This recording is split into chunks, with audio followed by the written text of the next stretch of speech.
Igor Moura. Alô, Edinaldo Santos, forte abraço pra você, boa noite, um abraço pra todo mundo ligado aqui nesse Bola Rolando. Aliás, no noticiário do Santa, talvez o mais alegre, né? Faz muito tempo que a gente não fazia um Bola Rolando falando de um sucesso do Santa Cruz, de um objetivo cumprido, vamos colocar dessa forma, nessas últimas temporadas. Né? Uma meta alcançada, objetivo cumprido, né? O primeiro objetivo foi cumprido, o principal, que é dar um calendário nacional ao Santa Cruz, uma temporada inteira, mesmo que curta, mas aí não é culpa do Santa, né? A Série D ser tão curta assim, mas o Santa em 2025 vai ter campeonato pernambucano, vai ter Série D e ainda vai brigar nesse campeonato em vigência, campeonato pernambucano, por Copa do Brasil e já sabe que está pelo menos na pior das hipóteses. Mas aí tem que ser campeão, né? Copa do Brasil, se for finalista, tem que passar do Sport. Se for finalista, tá na Copa do Brasil. Copa do Nordeste, fase de grupos, se for campeão.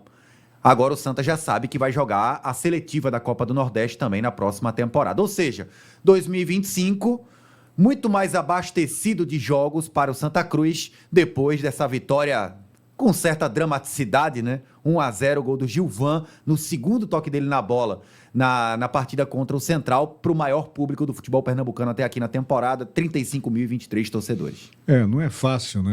O Santa Cruz realmente apresentou-se para esse ano de 2024 com uma dificuldade realmente muito grande, minha gente. Então, esses caras que chegaram aí para fazer esse trabalho, esses caras podem sim ser chamados de verdadeiros heróis diante das dificuldades de um time com calendário mínimo, calendário limitado a um campeonato estadual, a dificuldade de você trazer jogadores para um time como o Santa Cruz. Em função disso, os caras vieram realmente com comprometimento, com compromisso e acreditando no projeto, que terminou dando certo, mas com enorme dificuldade, né? Com enorme dificuldade. Do princípio ao fim, o Santa Cruz foi mostrando suas dificuldades, foi tentando vencer uma a uma, venceu algumas, outras não, mas o resultado final termina constituindo numa realidade boa para a torcida tricolor, que alcançou êxito no cumprimento dessa primeira meta.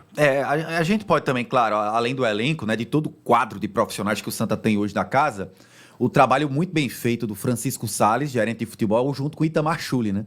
Os dois juntos chegaram aqui... Foram duas peças fundamentais, né? Principalmente o Schulli, né? Eu lembro que a gente estava conversando no Bola Rolando, aqui mesmo no programa, eu estava na posse do presidente Bruno Rodrigues e eu falava, Edinaldo, o desafio vai ser Francisco Salles e Itamar construírem um elenco competitivo em pouco tempo. E mesmo sem calendário nacional, o que dificulta ainda mais o trabalho. E sem um tanto dinheiro assim, o Santa teve um orçamento para esse ano um pouco maior do que o do ano passado, por exemplo, ano retrasado. O Santa conseguiu montar um elenco mais forte do que eu imaginava, não vou mentir. Um time mais competitivo do que eu imaginava lá atrás, no começo do trabalho dessas duas peças importantes. O trabalho do Itamar Schulli, principalmente Itamar Schulli, é um trabalho para ser muito ressaltado, porque foi o cara que conseguiu, não tenho dúvida nenhuma, trazer esses jogadores na confiança, com referência ao trabalho dele, à personalidade dele, ao trabalho que ele sabe desenvolver. E foi emocionante, né? Ver um cara do alto da experiência de Itamar Schulli com os olhos lacrimejando após aquela conquista do calendário de 2025 da Série D. E ele é durão, né? Turrão. E na entrevista coletiva, a primeira coisa que ele falou é o seguinte: tem algumas máximas que não são verdade, de que homem não chora. Ele chegou a dizer isso. Porque não é fácil, né? Encontrar o que esses caras encontraram de um time praticamente falido, cara, e fazer um projeto de uma hora para outra para conseguir, não é muita coisa, mas é um calendário que se tem, né? É uma coisa simples, uma Série D da vida, ainda se chama o inferno do futebol brasileiro, mas você precisava ter alguma coisa para esse calendário. É que é tão absurdo, é algo tão fora da casinha, da caixa, um clube como o Santa Cruz, sem divisão para disputar, que a gente tem que tratar como um objetivo cumprido. Sem dúvida. Que é o mínimo, né? É o mínimo. O Santa ter um calendário nacional para disputar, um clube do tamanho do Santa. Pô. Você estar numa situação no fundo do poço e chega alguém lá para te ajudar a sair do fundo do poço e você consegue pelo menos se mexer, coisa que você não conseguia. Mas é isso, vamos para lá. O que é que você tem de notícia mais? Vamos lá então. O domingo foi de folga para a rapaziada, todo mundo folgou. Ontem, O Santa deu folga a todo mundo e hoje, à tarde, já teve reapresentação. Quem atuou contra o Central fez um trabalho de recuperação física, o regenerativo. E quem não atuou o tempo todo, inclusive o Gilvan, o herói, né, do gol da vitória, esses fizeram um trabalho mais voltado na parte física. Detalhe, a ausência de hoje, Rafael Pereira. Por quê? Teve que ser substituído pelo Ítalo Melo no segundo tempo contra o Central. Foi detectada uma lesão grau 1 na coxa direita. Eu acho muito improvável o Rafael Pereira jogar a ida contra o Sport no Arruda. Eu acho mais plausível imaginar, mais possível, a recuperação por ter sido lesão grau 1, a depender da evolução, da recuperação do atleta, Rafael Pereira está no jogo da volta na Arena de Pernambuco contra o Sport. Então, o jogo de ida sábado. Não há tempo de recuperação para esse primeiro jogo, né? Não, lesão grau 1, eu acredito até o Halden acabou de citar a situação do Joécio. Grau 1 varia muito de jogador. Eu já vi jogador curar grau 1, Paulo Sérgio, por exemplo, com uma semana, 6, 7 dias. Agora, geralmente, o atleta ele só se sente 100% confortável com lesão grau 1 de 10 a 15 dias. Ou seja, se for 15 dias, o Rafael Pereira fica apto para o jogo contra o Sport. Até por ser zagueiro, né? Uma posição que não exige tanto, por exemplo, como um ponta, um lateral. Tem movimentos que exigem menos do atleta, vamos colocar assim.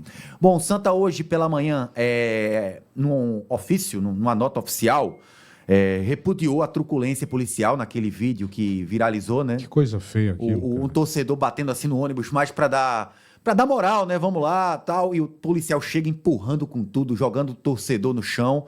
E nessa nota oficial, o Santa fala que o presidente Bruno Rodrigues, pessoalmente, vai conversar com as forças de segurança, força policial, pedir um tratamento mais correto. O impacto do que aconteceu foi muito grave, todo mundo sabe disso, né? Aquele atentado contra a vida das pessoas na delegação do Fortaleza.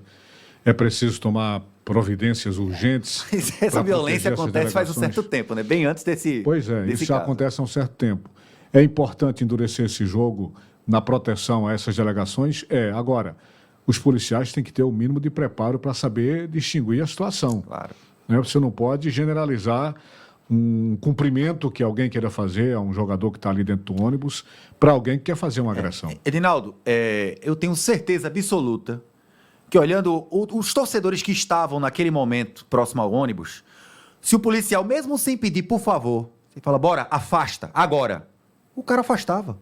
Era só isso. Não precisa partir para a violência. Afasta, agora. Não precisa nem pedir por favor. Então, é um pouco só de civilidade, né? De um lado e do outro também, porque tem um torcedor que parte para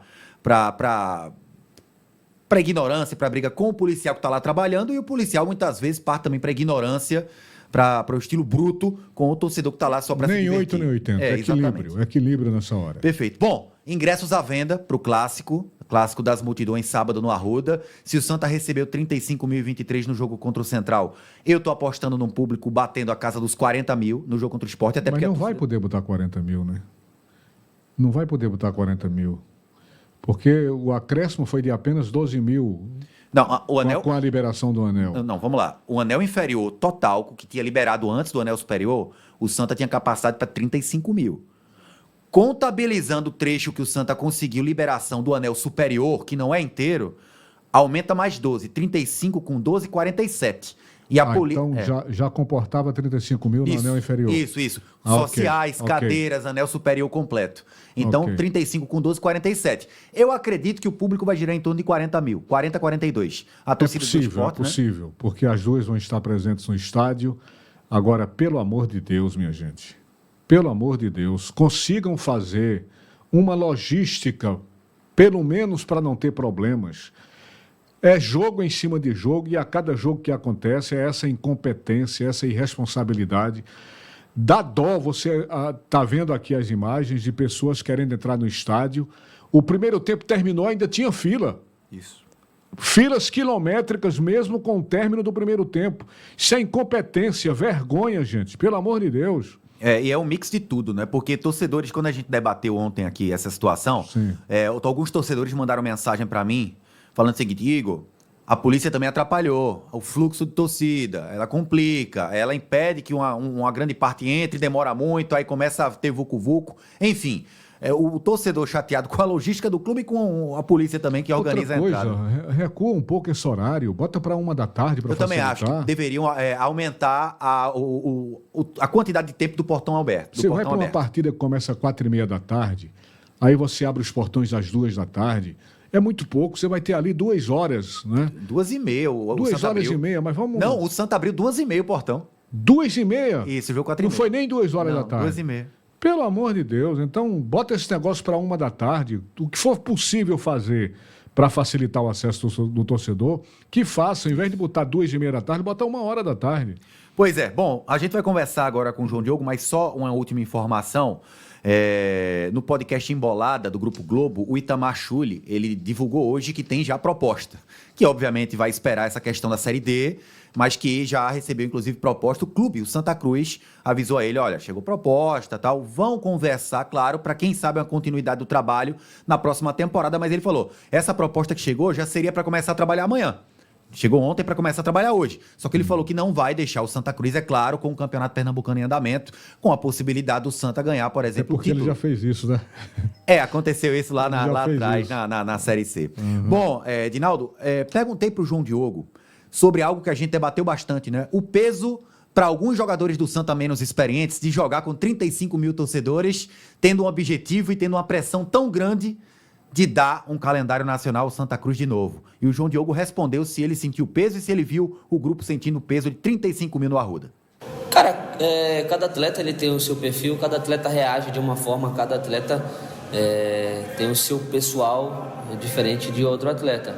Eu, particularmente, jogar para 35 mil, ou jogar para 1.000, ou para 500, ou para 5 pessoas, para mim é normal, creio que para os outros também é normal. É claro que é um incentivo a mais, mas a gente carregava também um certo fardo de poder dar o calendário para o clube, porque o que a gente vivenciou aqui, o que a gente vem vivenciando aqui para um clube desse tamanho é impossível não ter um calendário, que é o mínimo que esse clube tinha que ter. E a gente, desde quando a gente chegou, inclusive não foram todos que quiseram vir, não foram todos que acreditaram no trabalho, então eu valorizo os que vieram e os que estão aqui até hoje por conta disso, porque é muito bom você ir para um lugar, é muito fácil você dizer sim para um local que já tem calendário, que vai disputar todas as competições, mas para mim mesmo o guerreiro é aquele que vai para onde não é tão confortável em relação a calendário. E por isso eu valorizo os meus, por isso eu valorizo quem esteve aqui, que conquistou não só os jogadores, mas as tias da cozinha, todas as outras pessoas que fazem parte desse processo. Pronto, aí então o João Diogo falando dessa situação da decisão de sábado, Edinaldo. Valeu, Igor. Valeu, Você acaba de acompanhar aqui no Bola Rolando a segunda